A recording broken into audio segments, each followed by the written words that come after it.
what's happening is, as everybody knows, the population's getting older, having more older people, and many of those older people have one or more long-term conditions, and they need support with those. At the same time, there are a lot of demands on the health service, so funds are restricted, the funds are short, and we've got probably not enough trained clinicians either to manage that. So we need something else to help.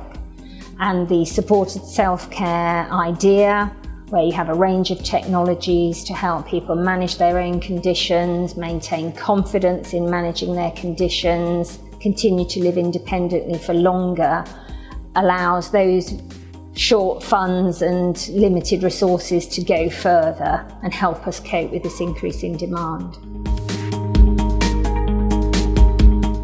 Well, the 5-year forward view presents a vision which revolves around the patients and involving patients much more in their own care. So we need to enter into partnership with patients rather than providing single episodes of care. That means we need to create new networks of multimodal specialities which effectively revolve around the patient's needs rather than those of the organisation. And the self-supported care model fits very well with this.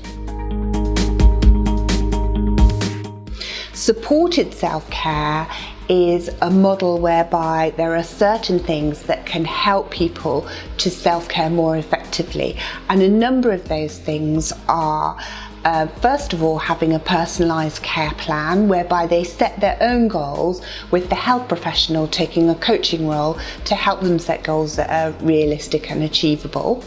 Secondly, a structured educational programme and sometimes support from somebody else with the same condition who has learnt more about managing their condition. I just found it very reassuring. You're at the end of the phone, my doctor's at the end of the phone, and my dear wife looks after me. She helps dresses me and things like that, which she's always done in the past few years. But this scheme, I think it gives you confidence. As I say, if there's anything wrong, you can pick it up, my doctor can pick it up, and it keeps me out of hospital. That is one of the main reasons why I volunteered to go on this scheme. So supported self-care would involve personalising a care plan, involving a little bit of technology to help us monitor and support people from afar, remotely.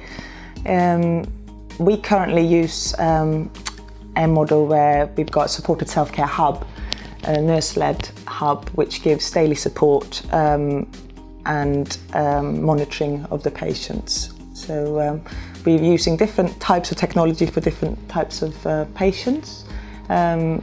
Everything from quite a high intensity monitoring, which Gordon here has, to quite a low intensity monitoring. But I think in general, it's about the support that's given, it's not about the technology. There is evidence out there about telehealth, electronic monitoring. Some of it's conflicting, but there is evidence from the US and from a project up in Liverpool to suggest that this will make a difference to patients in the long run in their care. And part of this Champions project we've been doing here has been about looking to see where we can move forward with the monitoring and support patients in making better decisions about their health with a long-term aim of improving care. Personalised care plans are patient-reported outcomes. So those are the outcomes that a patient wants to achieve that are set by the patients in conjunction working with a health professional to make sure they're achievable. So in effect, they are really good patient-reported outcomes, so fit really, really well with an outcome-based commissioning model. Commissioners should be really enthusiastic about supported self-care.